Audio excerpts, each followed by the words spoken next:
Spiritual Joys by Thomas Watson. What are the differences between worldly joys and spiritual joys? The gleanings of spiritual joys are better than the vintage of the worldly joys. Spiritual joys help to make us better. Worldly joys often make us worse. I spoke unto you in your prosperity, but you said, I will not hear. Pride and luxury are the two worms which are bred from worldly pleasures. But spiritual joy is cordial medicine, which not only comforts, but purifies.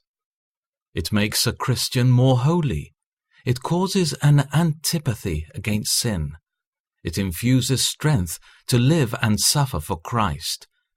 Some colors not only delight the eye, but strengthen the sight.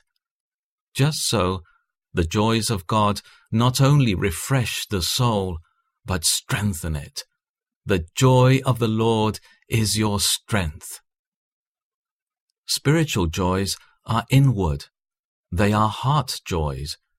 Your heart shall rejoice. True joy is hidden within. Worldly joy lies on the outside, like the dew which wets the leaf. Laughter can conceal a heavy heart. When the laughter ends, the grief remains. Like a house which has a gilded frontispiece, but all the rooms within are in shambles. But spiritual joy lies most within. Your heart shall rejoice.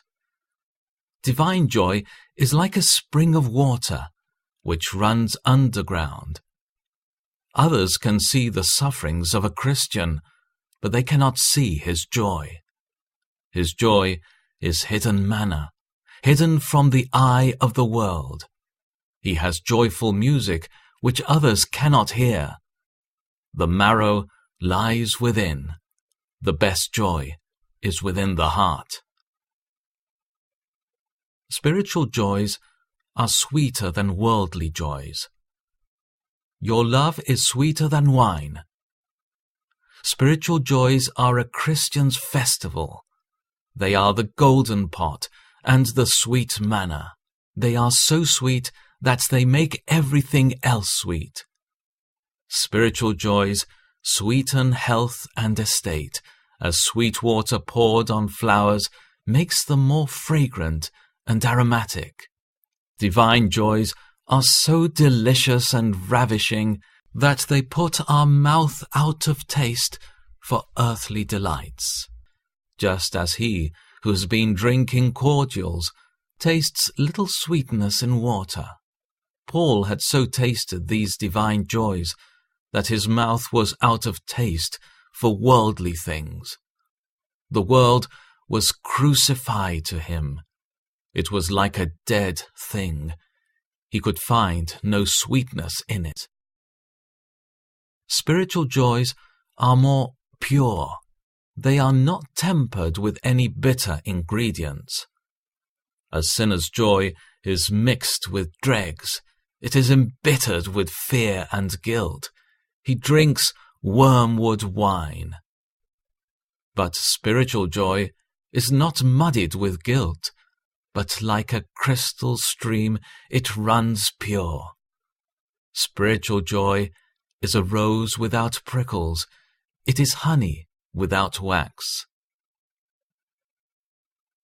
Spiritual joys are satisfying joys.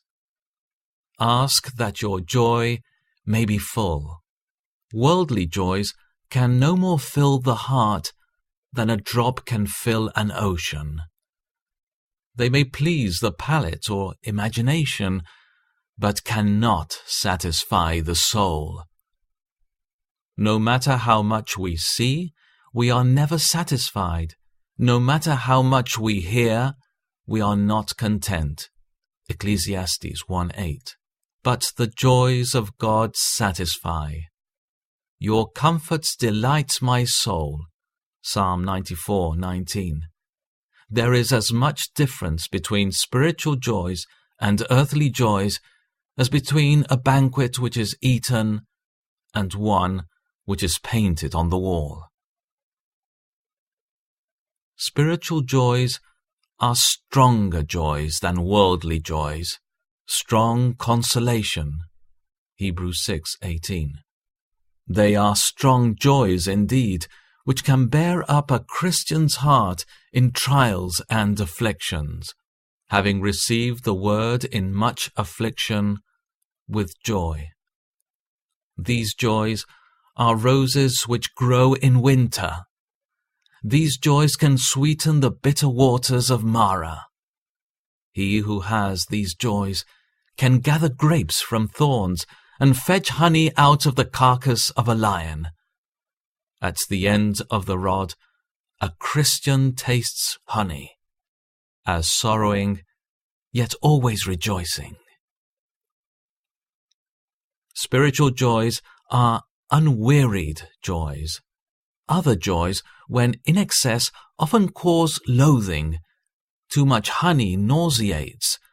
One may be tired of pleasure as well as labor.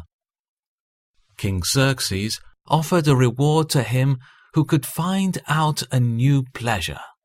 But the joys of God, though they satisfy, yet they never glut. A drop of joy is sweet, but the more of this wine the better. Such as drink of the joys of heaven are never glutted. Their satiety is without loathing, because they still desire more of the joy with which they are satiated.